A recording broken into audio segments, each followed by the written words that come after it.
बाबू उलट गेलियै यौ सोना। पतंजलि सोया वीटा और रोस्टेड नमकीन जो खाते हैं सेहत की शौकीन, क्योंकि इसमें है हाई प्रोटीन तली हुई अनहेल्दी मछली से जुड़ी स्वाद और सेहत से भरपूर।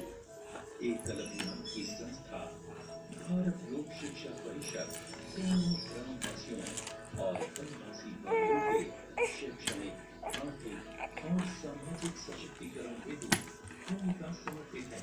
इस अभियान के द्वारा 75,559 विद्यालय चलाए जा रहे हैं, जिनके माध्यम से